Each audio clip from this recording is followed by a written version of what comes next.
Assalamualaikum warahmatullahi wabarakatuh.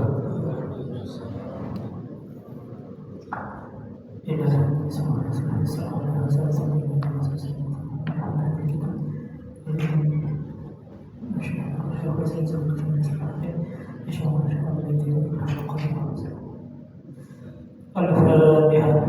A'udzu billahi minasyaitonir rajim. Bismillahirrahmanirrahim. Alhamdulillahirabbil alamin arrahmanir rahim maliki yaumiddin. Iyyaka na'budu wa iyyaka nasta'in ihdinas siratal mustaqim siratal ladzina an'amta 'alaihim ghairil maghdubi 'alaihim waladdallin. Bismillahirrahmanirrahim. Allahumma shalli ala sayyidina Muhammad wa ala khatam lima sabaq nasrul haqq bil haqq wa hadinas siratal mustaqim wa ala alihi wa sahbihi haqqa qadrihi wa miqdarihi. اللهم اخرجنا من الظلمات الى النور وافتح لنا ابواب الرزق واخرج الحسنات. رب اشرح لي صدري ويسر لي امري واحلل عقدة من لساني يفقهوا قولي وسدد لساني واهد قلبي بحق النبي والامين. قال al-Imam Ibrahim al-Laqani sampai kepada perkataan beliau. Qala Suyuti as-sahhu ma warada fi fadli Muawiyah radhiyallahu anhu. Bab pembahasan tentang keutamaan sahabat baginda Nabi sallallahu alaihi wasallam. Imam As-Suyuti rahimahullahu taala mengatakan bahwasanya hadis yang paling sahih yang sampai kepada kita tentang keutamaan Muawiyah adalah hadis sahabat Ibnu Abbas, innahu qadibun Nabi sallallahu alaihi wasallam. Faqad akhrajahu Muslim fi Sahih wa ba'dah, bahwa ujar beliau, sahabat Muawiyah adalah salah satu dari juru tulis baginda Nabi sallallahu alaihi wasallam, dan riwayat tersebut diriwayatkan oleh Imam Muslim di kitab Sahihnya dan para imam hadis setelahnya. Walaupun Imam Muslim karena sebab ini menghadapi banyak sekali kritikan, banyak sekali gugatan karena memasukkan keutamaan tentang sahabat Muawiyah. Cuman menurut Imam Muslim dengan persyaratan ketat yang beliau sudah ajukan, hadis ini lolos. Bahwasanya walau bagaimanapun tidak dapat dipungkiri bahwa sahabat Muawiyah adalah salah satu penulis baginda Nabi sallallahu alaihi wasallam, dan orang dengan jasa sebesar itu terlepas dari kekurangan dan kelebihannya, insya Allah akhirnya diampuni juga oleh Allah Subhanahu wa taala. Cuma hisabnya urusan Allah taala, pertanggungjawabannya urusan Allah taala. Cuma pada akhirnya yang dapat ampunan juga dari Allah taala. Kemudian hadis yang kedua adalah hadis irfan, bahwa Nabi pernah mengatakan, Allahumma alimhul kitab, Allahumma alim Muawiyah al-kitab wal hisab wa bihil adab.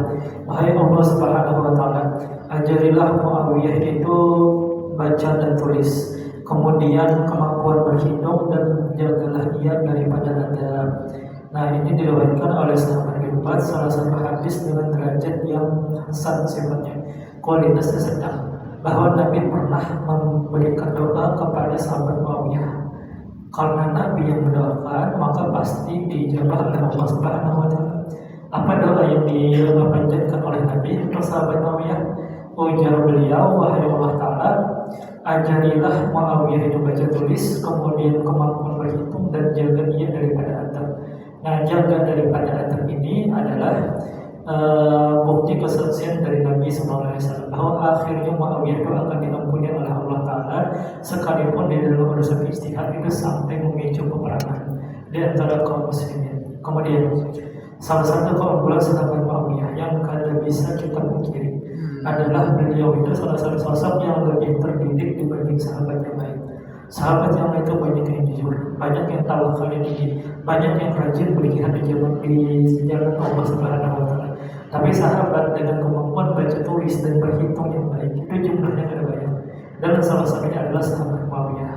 Maka kalau kita satu majelis, satu sekolah, satu yayasan berhadapan dengan orang-orang yang pintar, bisa diandalkan, ahli administrasi, ahli hukum, tapi secara ibadah kada seperti yang lain, kemudian kehati-hatian beragama kada seperti yang lain, dan kita sudah diimami dakwah.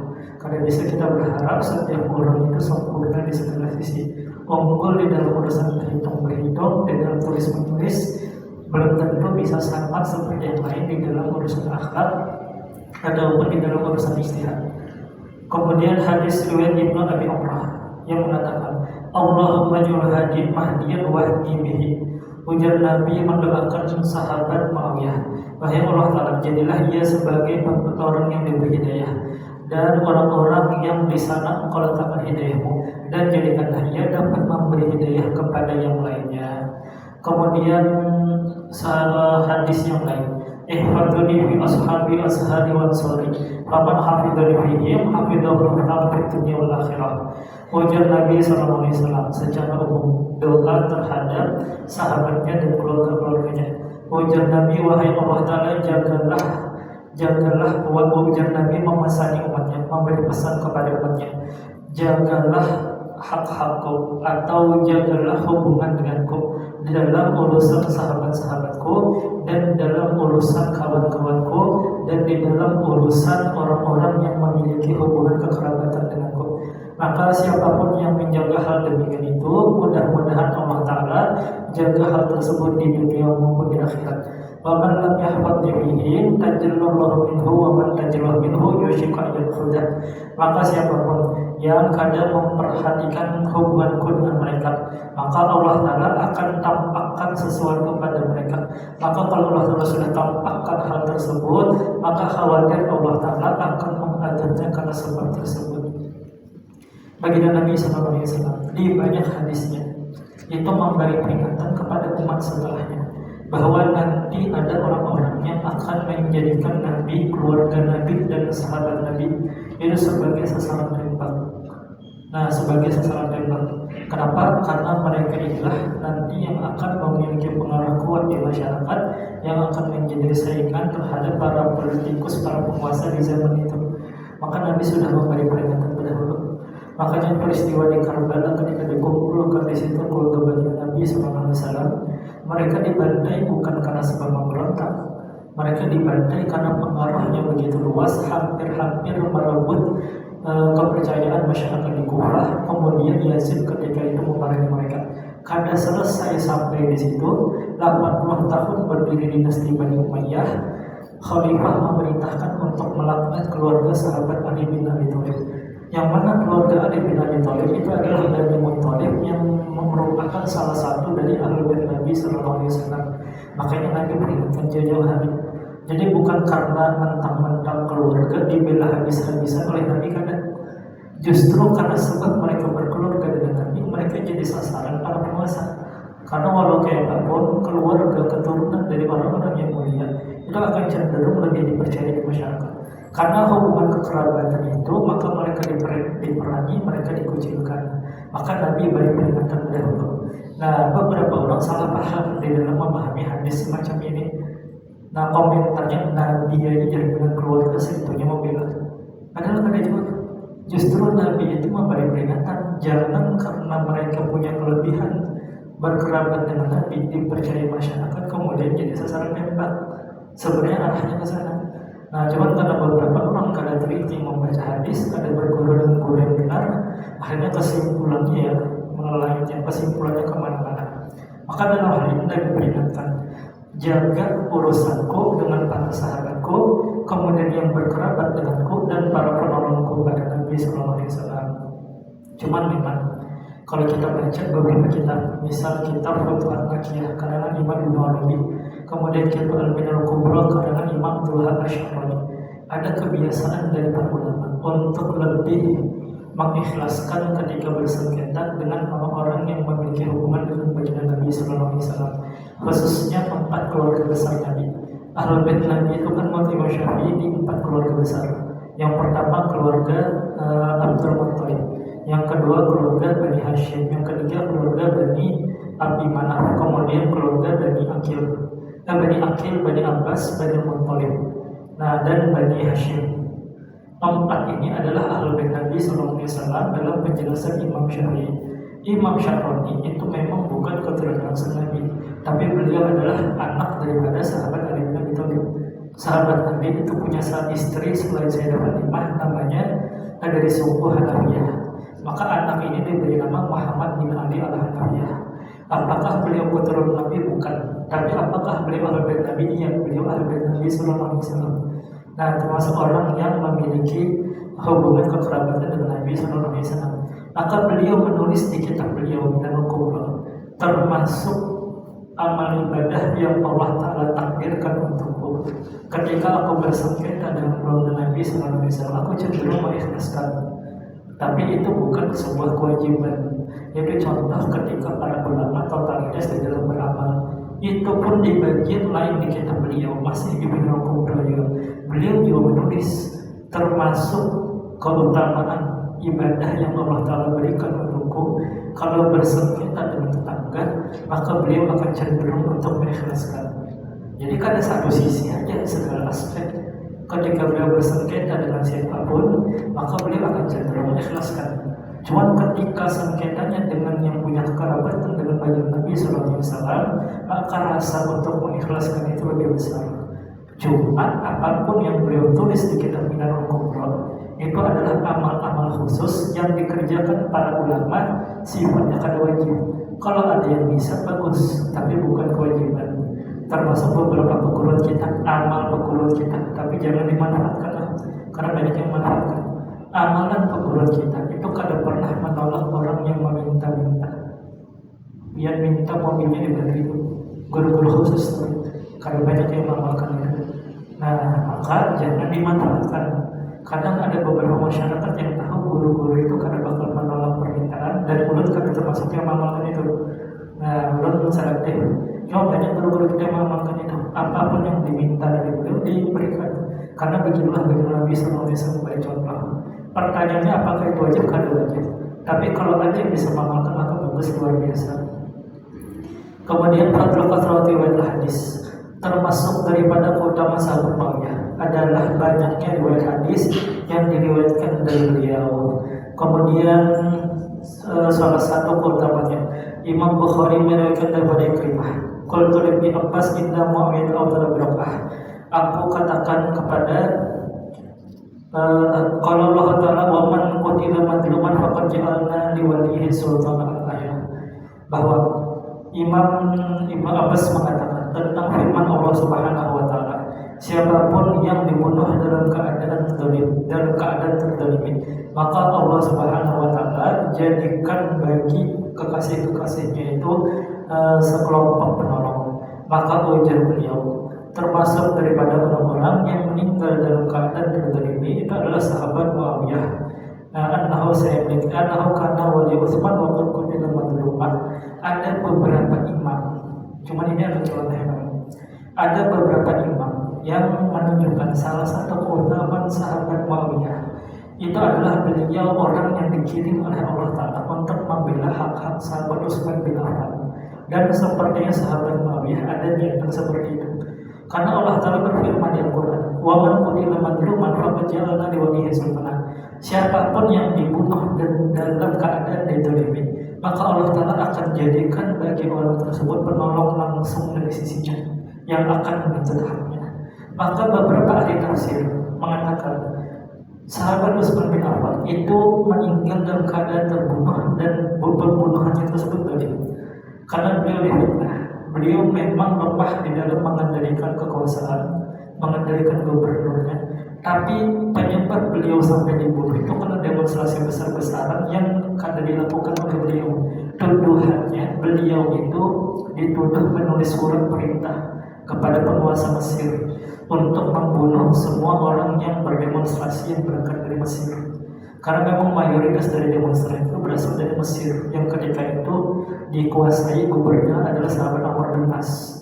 Nah, maka kedatangan demonstran dari Mesir ini di tengah jalan itu mencegat surat yang konon katanya ditulis oleh sahabat Utsman bin Affan. Salah satu isinya adalah untuk menghukum mati siapapun yang demo ke Khalifah Utsman ketika itu, yang mana kita yakin mustahil sahabat Utsman memberi perintah semacam itu. Nah, maka siapa orang yang diutus oleh Allah Ta'ala untuk membela hak sahabat Utsman? Ujar sebagian ulama adalah sahabat Muawiyah bin Abi Sufyan ini tadi. Nah, cuman memang agak kayak apa? Itulah beberapa ulama berpandangan seperti itu. 5 sumiyat taifatun fi'atan baghiyah. Kemudian pertanyaan lanjutan, kenapa sebagian kelompok itu masih dijuluki dengan kelompok yang baghiyah atau kelompok pemberontak? Maka ujar beliau, li'annaha kharijuna mudahirna al-imamil haq ani karramallahu wajhah, karena mereka adalah kelompok yang keluar daripada baiat terhadap sahabat Ali bin Abi Thalib. Yang pembahasannya kayak ini.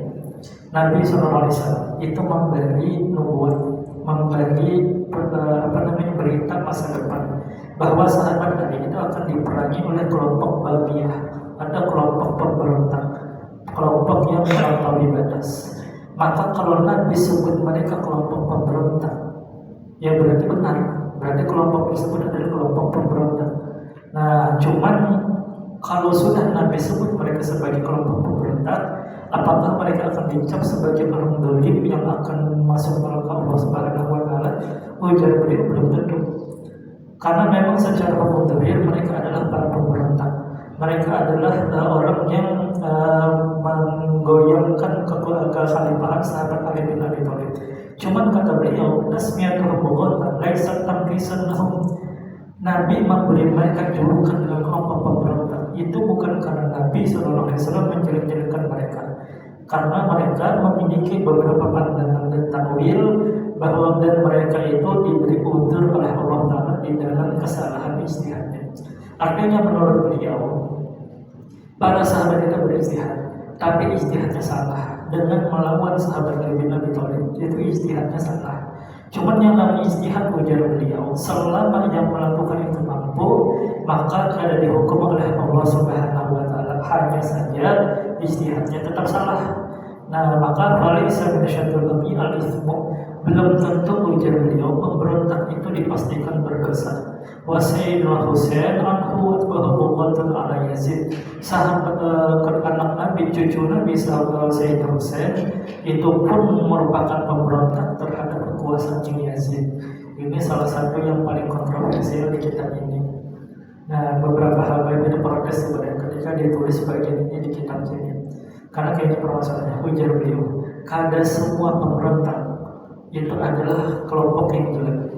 Ada beberapa pemberontakan yang justru berada di pihak yang benar, atau minimal mereka dimaafkan oleh Allah Ta'ala sekalipun ijtihadnya keliru. Maka salah satu data yang beliau pakai untuk mendukung pandangannya adalah bahwa cucu Nabi Husain bin Ali bin Abi Thalib itu adalah pemberontak terhadap penguasa yang sah, yang mana ketika itu penguasa adalah Yazid, anaknya sahabat Muawiyah. Nah, kemudian di beberapa kitab memang disebutkan kita dilarang oleh Nabi SAW untuk melakukan pemberontakan terhadap pemerintah yang sah, termasuk demonstrasi. Kenapa dilarang? Karena seringkali pemberontakan itu lebih banyak mengorbankan masyarakat sipil daripada kelompok-kelompok tentaranya sendiri. Ketika terjadi peperangan di antara kaum muslimin, maka yang paling banyak mengalami korban, yang menjadi korban itu justru masyarakat sipilnya, bukan tentaranya. Makanya para ulama banyak melarang pemberontakan. Cuman sahabat Muawiyah, sahabat Abu Hurairah, ketika beliau mengatakan amma ahaduhuma faqad basastu linnas wa amma al-akhar in basastuhu lahu dihadulkum. Sahabat Abu Hurairah itu mengaku beliau kada semua hadis diriwayatkan oleh beliau langsung kepada masyarakat. Satu bagian ilmu sudah beliau ajarkan. Ada beberapa hadis ujar beliau yang kalau aku sampaikan ke masyarakat maka akan menjadi fitnah dan mungkin saja aku akan dihukum mati oleh penguasa. Nah, beberapa takwilan dari para ulama, salah satunya adalah hadis tentang kebolehan memberontak kepada pemimpin yang kita anggap dolim. Termasuk di situ adalah hadis tentang kebolehan mendemonstrasi atau menjatuhkan pemimpin yang kita anggap dolim. Menjatuhkan pemimpin yang dolim atau memberontak terhadap negara, kalau kita baca di kitab fikih manapun hukumnya haram, sekalipun pemerintah itu selama ini masih sholat. Nah, selama pemerintah itu masih diisukan sholat, walaupun tidak ada tahu sholat bujur atau ada, cuman ngakunya sholat, maka haram hukumnya untuk memberontak kepada pemerintah sekalipun ia dolim. Tapi kalau kita baca beberapa hadis dan beberapa fatwa para ulama yang kadang dibukukan, kadang-kadang para ulama itu memberi lampu hijau untuk memberontak kepada para penguasa, yang mana itu harus dilakukan dengan sangat hati-hati. Makanya di akhir-akhir kekuasaan Kesultanan Aceh. Itu beberapa ulama memberikan fatwa kebolehan memberontak kepada Sultan Aceh ketika itu. Pendapatnya benar atau salah bisa diperdebatkan. Cuman gara-gara fatwa boleh memberontak itu, kelompok dari para ulama kalah, militer Aceh mengalah. Akhirnya Belanda masuk dan berhasil menaklukkan Aceh. Yang mana Aceh tidak pernah ditaklukkan oleh Belanda selama ini. Sampai kita hampir merdeka, Aceh itu tidak pernah ditaklukkan oleh Belanda. Begitu terjadi perang saudara di dalam, akhirnya kelompok ulama yang kalah, kemudian Kesultanan Aceh melemah, akhirnya malah Belanda yang masuk ke dunia. Makanya fatwa tentang memberontak kepada pemerintah itu dikeluarkan dengan sangat hati-hati oleh para ulama. Termasuk apa yang terjadi terhadap cucu Nabi SAW. Cucu Nabi SAW menurut pandangan beliau itu memberontak kepada pemerintah yang sah. Apakah jelek? Kada jelek. Apakah ijtihadnya salah? Insya Allah mendekati kebenaran itu. Insya Allah beliau yang benar. Tapi kan akhirnya gagal. Dan ketika pemberontakan itu gagal, yang terjadi adalah pembantaian terhadap keluarga baginda Nabi SAW. Makanya banyak fatwa-fatwa berkaitan dengan memberontak kepada pemerintah itu dijaga dengan sangat hati-hati. Dan kalau di kitab fikih rata-rata mengatakan haram. Dan kalau kita demo atau kita melakukan aksi kemudian ada ulama yang mengatakan haram, ya sudah biarkan aja, cuek aja, masuk telinga kanan keluar telinga kiri aja. Karena bisa jadi kita yang benar dan itu kan mesti salah itu secara hukum fikih. Cuman memang baiknya menunggu komando para ulama. Wa kharaja ahli baiti wa Allah subhanahu wa ta'ala a'lam bis-shawab. Kita beralih ke kitab Fathur Rahman sampai perkataan beliau. Qala Syekhul Islam Zakaria al-Ansari wa'lam anna lil mu'minina khamsata aqsamin qismun yuridu thawabad dunya wal akhirah wa qismun yuridu dunya faqat wa qismun yuridu al-akhirata faqat. Ketahuilah ujar beliau bahwasanya kaum beriman itu terdiri dari 5 kelompok. Kelompok yang pertama yang menginginkan balasan dunia sama dunia dan akhirat. Kelompok yang kedua adalah kelompok yang menginginkan balasan dunia dan akhirat. Kemudian kismun yudil akhirat faqat. Kelompok yang ketiga adalah yang menginginkan akhirat semata. Ujar beliau bahwa ada 5 kelompok di dalam ambisinya, visi hidupnya mengejar balasan dunia dan akhirat. Yang pertama kelompok yang ingin balasan dunia dan akhirat. Kelompok yang kedua yang kalau mau jujur, yang diincarnya hanya dunia gitu. Ini kada begitu perhatian dengan akhirat. Kelompok yang ketiga adalah kelompok yang kada ada pikiran urusan dunia sama sekali. Mereka hanya menginginkan akhirat. Nah, urusan dunia kayaknya pasrah. Kalau memang Allah Ta'ala beri kekayaan, makanya amanah dengan kekayaan tersebut. Kalau Allah Ta'ala berinya kehidupan yang sulit atau bahkan miskin, ia kadang pernah meminta untuk dikayakan. Ia pasrah dengan apa yang diberi oleh Allah Ta'ala. Kayaknya kita tidak ada pemain di kelompok ketiga ini. Belum sampai makomnya kadang meminta dunia itu. Nah, jadi sekadanya kenali diri masing-masing. Karena banyak sekali orang yang sebenarnya hanya ingin dunia, tapi ia kadang mengenali dirinya sendiri. Ia merasa ia minta pahala akhirat, mau dunia, ia merasanya kayak itu. Padahal aslinya anaknya dunia. Coba deh kita tawarkan amalan di hari Jumat macam-macam. Salah satu amalan di hari Jumat adalah baca surat Al-Kahfi. Salah satu amalan di hari Jumat adalah membaca Al-Qawmi 1000 kali. Kemudian membaca Allahumma aqdini bi fadlika amma siwaka bihalika haramik, dibaca 70 kali.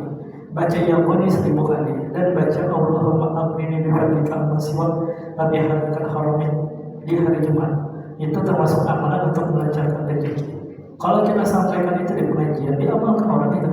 Baca Al-Qawmi diamalkan, baca Allahumma aqdini bi fadlika amma siwaka dibaca oleh orang. Tapi yang surat Al-Kahfi itu belum tentu dibaca ini. Karena surat Al-Kahfi ini berkaitan dengan urusan akhir kita. Ini menjaga kita daripada fitnah akhir zaman dan memastikan bahwa kita akan dikelompokkan oleh Allah Ta'ala di kelompok-kelompok yang pengajian itu lulus, yang memang mengejar akhirat. Nah, itu adalah bukti bahwasanya sekalipun kita beramal sebenarnya kejar kita dunia. Apakah celaka karena seperti itu? Kan cuma sadar diri aja derajat kita adalah derajat orang awam dari kelompok mukminin. Masih bagus kiranya beramal daripada cari pesugihan, kan lebih baik lagi. Nah, lebih bagus lagi masih pentingnya beramal. Maka ada 3 kelompok. Yang pertama ujar dia, Kemudian kelompok yang keempat, kismun yuridu manikahuman. Kelompok yang keempat itu menginginkan pencipta daripada akhirat. Ini akan lagi memikirkan urusan surga, ini memikirkan urusan akhirat. Dan inilah jati diri daripada roh kita. Ujar Imam Ghazali di kitab Kimia Sa'adah, roh kita, kebahagiaan dari roh kita itu adalah mendekat kehadiran Allah Subhanahu wa Ta'ala. Cuman Allah Ta'ala tugaskan roh ini ketika muncul di dunia dengan jasadnya itu untuk taat terhadap segala hukum Allah Ta'ala. Kalau hendak diibaratkan, banyak dari kita itu yang hobinya misalnya berjalanan atau hobinya memasak, tapi dapat gajian jadi PNS, dapat komputer atau melayani masyarakat. Itu kan beda antara hobi dengan tugas. Kehidupan antara roh yang ditugaskan oleh Allah Ta'ala dengan kesenangannya. Kesenangan dari roh kita sebelum dikurung oleh jasad itu adalah mendekat kehadiran Allah Subhanahu wa Ta'ala. Ada petugas yang Allah Ta'ala amanatkan kepada roh itu adalah untuk patuh terhadap semua perintah Allah Ta'ala, menjauhi segala larangan Allah Ta'ala. Nah, cuma memang roh ini bisa terbuka lepas daripada penjara jasad. Itu adalah dengan ibadah, memperbanyak membaca la ilaha illallah, memperbanyak zikir kepada Allah Subhanahu wa Ta'ala. Nah, maka kelompok yang keempat ini adalah kelompok orang-orang yang menaik, yang makamnya naik sampai ke makam roh. Kemudian wakismun malahu irodah, satu kelompok lagi kada punya keinginan sama sekali. Ia seperti angin yang diterbangkan oleh Allah Subhanahu wa Ta'ala. Fal awwalani awamul mu'minin wa intafalata. Maka dua kelompok pertama yang kita sebut, kelompok yang ingin dunia akhirat dan kelompok yang ingin dunia semata, itu adalah awamnya orang mukmin sekalipun derajatnya masih berbeda-beda lagi. Watsalitsu khawasuhum, kelompok yang ketiga yang ingin akhirat semata, itu adalah kelompok yang dipilih oleh Allah Subhanahu wa Ta'ala. Warabi'u khawasuhum, kelompok yang keempat adalah kelompok yang khusus di antara orang terpilih, bahwa muhibbuna, yaitu orang yang ada di maqam mahabbah. Yang ini yang memandang Nabi dalam keadaan jaga. Akhirnya jadi nur Nabi berikutnya, seluruh roh dan jasadnya hilang, yang nampak adalah nur bagi Nabi SAW. Ini kelompok yang keempat. Wal khamisu akhassu khawasihin, yang kelima adalah kelompok yang paling khusus di antara mereka. Wa huwa al-arifu billah al-fani billahi billahi lillah, yaitu orang yang makrifat kepada Allah Ta'ala, fana dengan sifat Allah Ta'ala dalam perbuatan dan wujud Allah Ta'ala untuk Allah Ta'ala semata. Nah, untuk naik ke makom yang ketiga, kelompok yang ketiga, sepertinya perjalanannya panjang sekali, dan tilakarnya itu jarang dilakukan di usia tua, rata-rata dimulai sejak masih muda. Walaupun daunnya kita mudah-mudahan ditampakkan nur bagi Nabi SAW sebelum meninggal dunia, dan jauh sebelum meninggal dunia mudah-mudahan sempat mimpi bagi Nabi SAW. Karena itu cirinya, itu kisinya. Orang yang pernah mimpi bagi Nabi SAW maka pasti memandang nur Nabi SAW sebelum meninggal dunia, seminim-minimnya ketika dalam keadaan sakaratul maut. Dan itu didapatkan dengan serius mengamalkan sunnah bagi Nabi SAW. Nah, dimulai dengan mengenal diri dahulu. Nah, kelompok yang ketiga itu sulit, apalagi 4 dan 5. Sekadanya kita masuk di makom ihsan dan di makom siddiq. Artinya apa yang kita kenali dari diri kita itu adalah hakikat jati diri kita. Jangan mengaku orang yang ingin dunia akhirat. Kalau nyatanya amal kita berpindah yang duniawi aja. Yasin kada dibaca, Al-Waqiah dibaca tiap hari. Itu apa niatnya? Kalau itu yang duniawi itu, ngakunya hendak dunia, hendak akhirat juga. Jujur aja, karena orang yang menginginkan dunia semata, selama yang dikerjakannya adalah ibadah, membaca surah Al-Waqiah, sering-sering mengamalkan maulid. Salah satu manfaat mengamalkan maulid itu memang berkaitan dengan kemasyhuran, wibawa, dan dengan rezeki yang dimudahkan oleh Allah Ta'ala. Makanya orang rajin urusan maulid ini. Dan rata-rata yang punya grup maulid, grup majlis, rata-rata rezekinya lancar, rezekinya banyak. Nah, itu salah satu amal, salah satu usaha. Cuma kenali diri kita masing-masing. Jangan merasa diri kita adalah orang yang mengajar akhirat dan dunia, sementara makomnya kita sebenarnya hanya makom mengajar dunia aja. Selama kita kadang mengenali diri kita seorang, selama itu juga kita akan kehabisan jalan untuk mencari hidayah Allah Ta'ala untuk naik makom yang lebih tinggi. Orang kadang bakal mau memperbaiki dirinya kalau dia kadang merasa bisa kekurangan. Nah, salah satunya dalam urusan cinta dunia tadi. Kemudian ujar beliau wa min thamma qala Allah Ta'ala. Dari pembahasan inilah Allah Subhanahu wa Ta'ala berfirman di hadits qudsi, "A'dadtu li'ibadiyas solihina wa humul 'arifuna billahi." Aku siapkan bagi orang-orang yang saleh, yaitu mereka yang makrifat kepada Allah Ta'ala. Ma la 'ainun ra'at wa la udhunun sami'at wa la khatara 'ala qalbi bashar, yaitu apa yang kadang pernah dilihat oleh mata, kadang pernah didengar oleh telinga, dan tidak pernah terlintas di hati siapapun. Wa haula'i 'abidul mun'im la 'abidul nikmah. Mereka inilah sosok-sosok sejati yang menyembah dan yang memberi nikmat dan yang menciptakan nikmat, bukan para penyembah nikmat itu sendiri. Kalau hendak kita sederhanakan, mereka inilah yang menyembah Allah Ta'ala, bukan menyembah surga.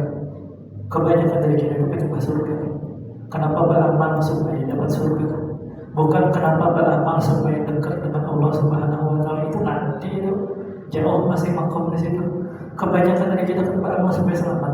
Andai surga kalau diciptakan oleh Allah Ta'ala, makomnya kalau beramal selamat dari neraka. Itu setengah kelompok gugur itu di tengah jalan itu. Nah, kalau lulus seleksinya, apa kalau cuma lulus dari adab aja? Hendaknya beberapa kenikmatan.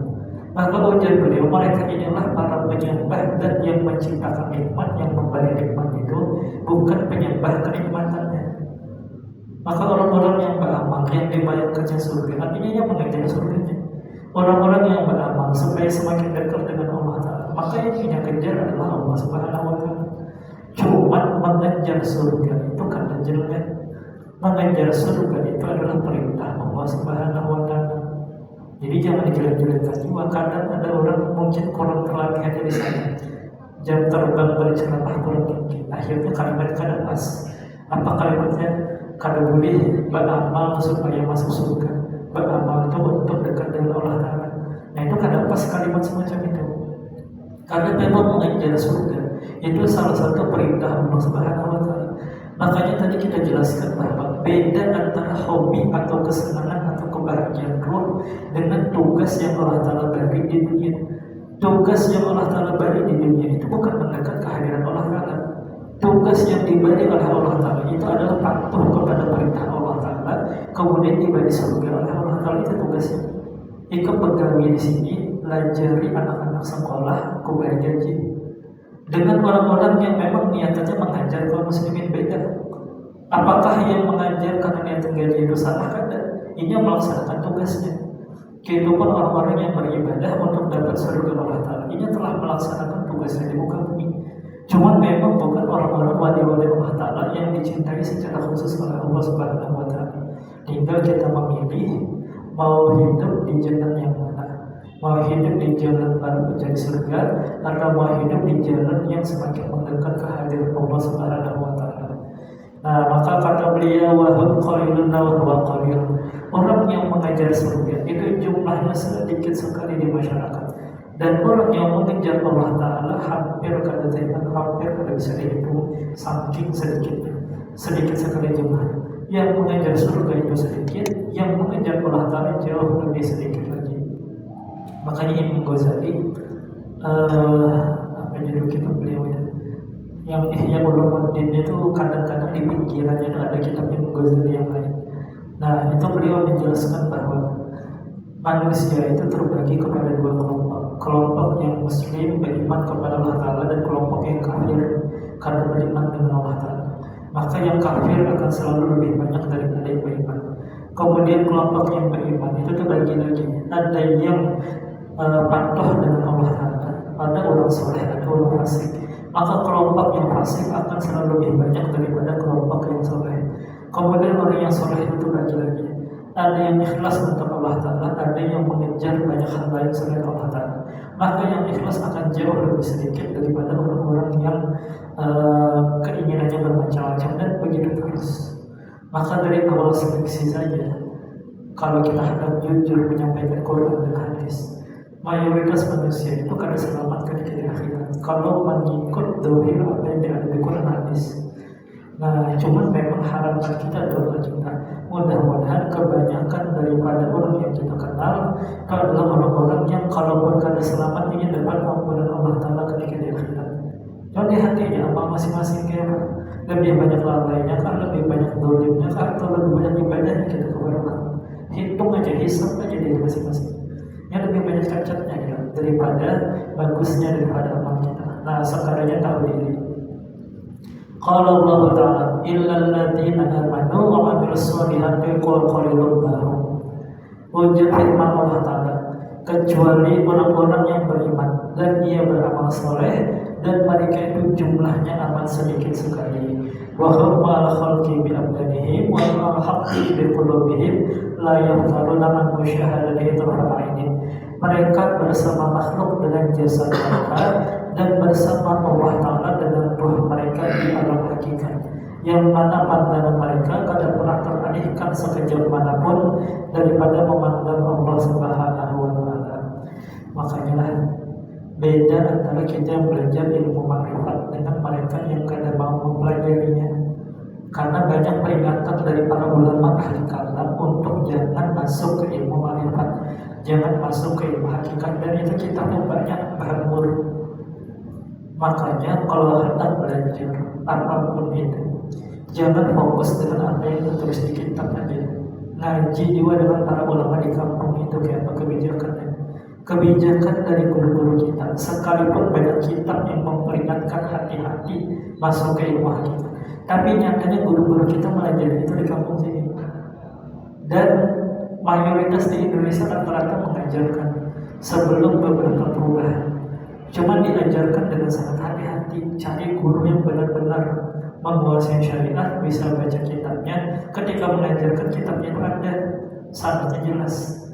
Nah, cuman kayak ini ujar beliau, apa namanya, orang-orang yang ada di umal haqqi bi qulubihim, ada orang-orang yang jasad mereka bersama badan mereka itu bersama makhluk, ada pun ruh mereka, maka mereka bersama Allah Ta'ala di alam hakikatnya, yang kada pernah sekalipun teralihkan daripada memandang perbuatan Allah Subhanahu wa Ta'ala.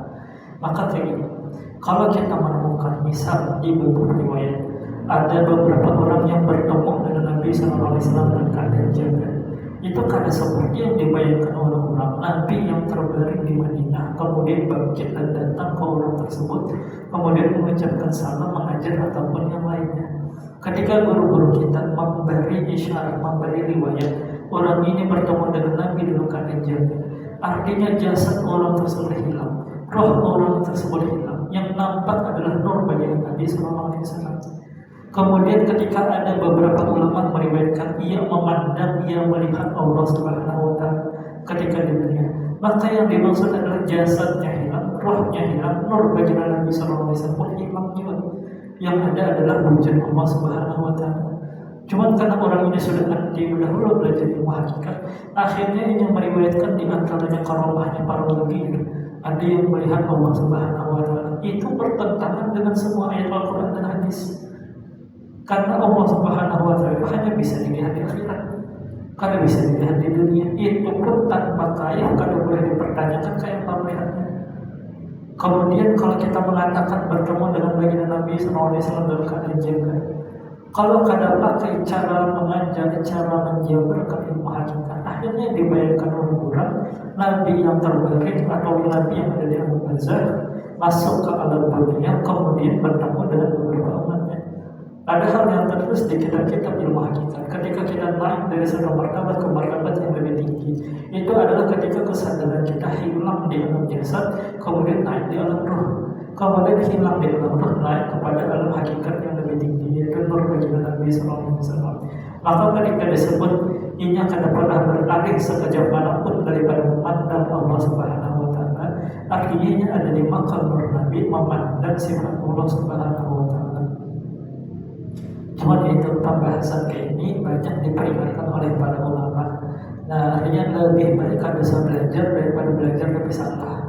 Rata-rata memang di kitab-kitab ilmu kalam itu ditulis. Wa qala fi hadis qudsi aidan, dan beliau mengatakan dan Allah Ta'ala berfirman di hadis qudsi, alamma qalahu mu'allif lamma aradu bi ay alimu nabi aqtaituhum mana'in ra'at wa lahu sami'an. Ketika mereka menginginkanku semata ujian Allah Ta'ala, yaitu orang yang makrifat, maka akan aku beri mereka yang tidak pernah dilihat mata dan tidak pernah didengar oleh telinga. Wahada maqablah tadi jatuhman rabbi naharbah. Nah, ini yang penjelasan kami tadi.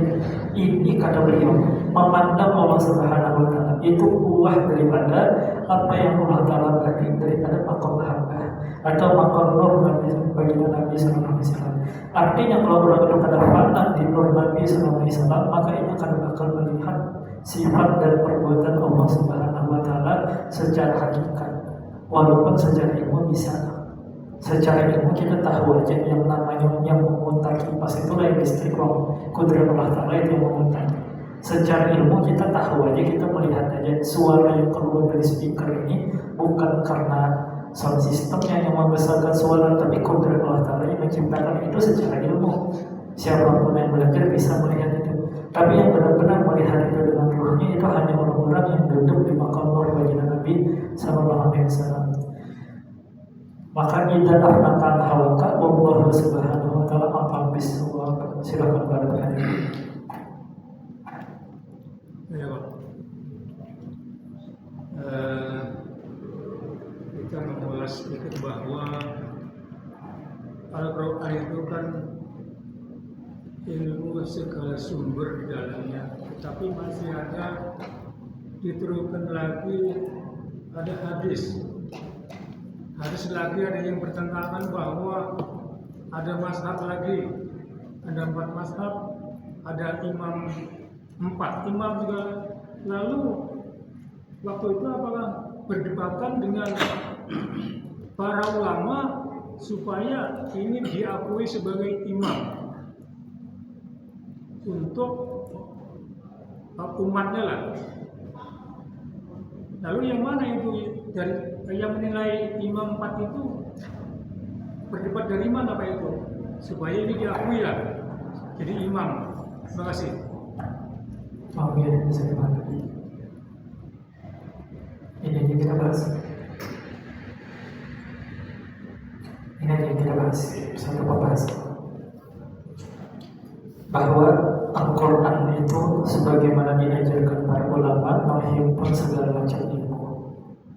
Nah, tapi kemudian di samping Al-Quran yang katanya menghimpun segala macam ilmu, ternyata masih harus diperjelas, ditambah lagi dengan hadis Nabi sallallahu alaihi wasallam. Kemudian setelah ada hadis Nabi pun masih ada perdebatan lagi, perbedaan pandangan lagi dari para ulama. Nah, kemudian apalagi cara memverifikasinya pun, kenapa yang ini dikatakan sebagai mujtahid, ulama yang beristihad, pantas beristihad, yang ini dan yang lainnya memenuhi syarat atau kadang kayak apa ketentuannya? Ya, kayak Al-Quran itu kalau kita renungkan benar-benar dan kita paham benar segala dohir batin maknanya, maka ini benar menghimpun segala macam ilmu. Tapi segala macam ilmu yang terhimpun di Al-Quran itu hanya bisa dibaca oleh orang-orang tertentu. Adapun orang kebanyakan itu hanya mengambil 1-2 penafsiran dari Al-Quran. Contohnya, Allah Ta'ala berfirman, Alhamdulillahi Rabbil Alamin. Kita bahas satu kata aja, Alhamdulillah. Alhamdulillah itu kalau kita baca di terjemah Quran manapun, artinya kan segala puji hanya bagi Allah Ta'ala. Nah, orang secara pada dasarnya paham aja segala puji kita panjatkan untuk Allah Ta'ala, puji-pujian untuk Allah Ta'ala yang punya. Tapi kedalaman di dalam memahami makna alif lam di kata alhamdulillah itu berbeda antara orang yang menguasai bahasa Arab dengan kadang orang yang menguasai bahasa Arab dengan penambahan alif lam di situ paham bahwa al itu menghabiskan segala apa yang dicakup oleh kata. Artinya apapun itu kalau ia pujian, maka itu adalah milik Allah Subhanahu wa Ta'ala. Kemudian sebagian lagi ada yang memahami segala puji dari kita dipanjatkan kepada Allah Ta'ala. Orang yang paham bahasa Arab ini bisa memahami ada beberapa kemungkinan makna. Bisa dimaknai segala pujian kita panjatkan untuk Allah Subhanahu wa taala, segala pujian kita kembalikan kepada Allah taala, atau segala pujian sebenarnya Allah taala yang punya, cuman diletakkan, ditampakkan ke beberapa orang. Misal sekampungan punya mobil, tapi sebenarnya yang punya mobil itu satu haji konglomerat aja di situ, yang lainnya dipinjamkan semuanya. Nah, apakah seperti itu banyak atau yang lainnya? Jadi dengan satu kalimat pendek aja, kedalaman orang di dalam memahami bahasa Arab itu akan bermacam-macam, akan berbeda-beda.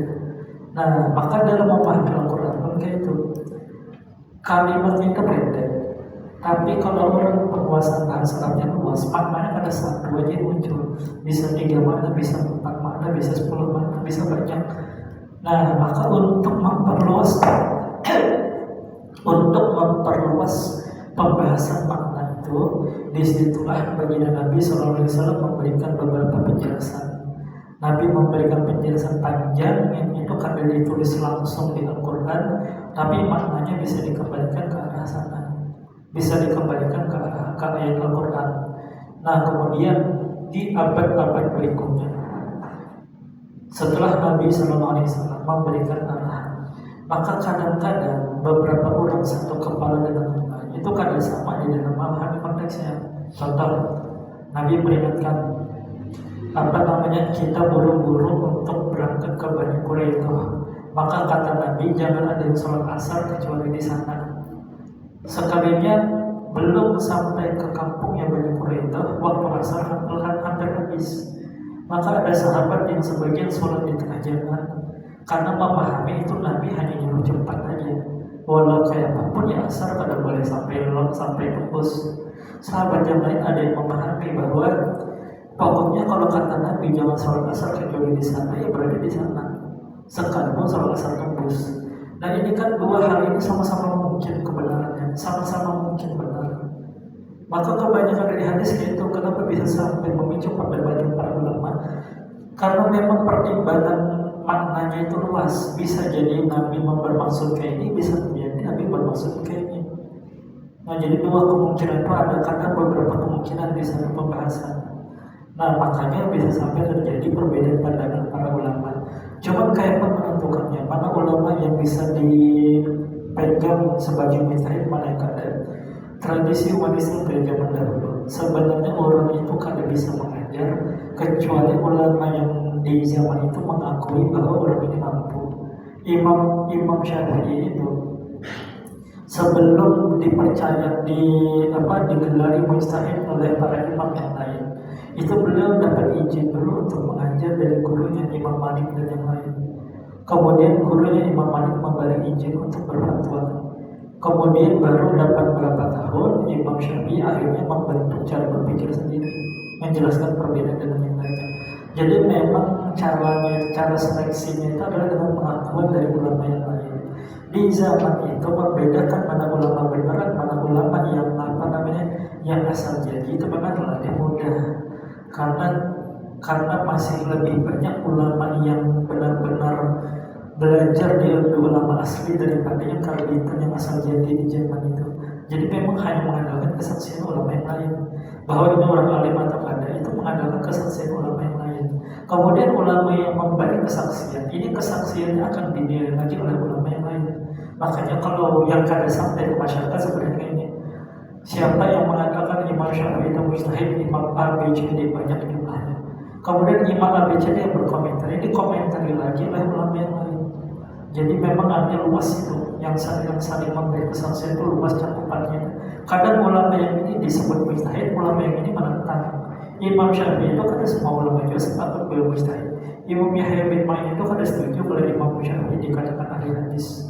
Nah, Imam Syafi'i kada setuju bahwa Yahya bin Ma'in dikatakan ahli hadis, dan lain segala macam. Jadi memang mengandalkan kesaksian para ulama yang lainnya. Nah, Allah Subhanahu wa taala berfirman, "Wala taqul bikum majid dalam kalimah hidayah dalam majid kecuali Tuhan semua khutimat Rabbana wa ta'ala taqabbal minna innaka antal samiul alim. Walhamdulillahi rabbil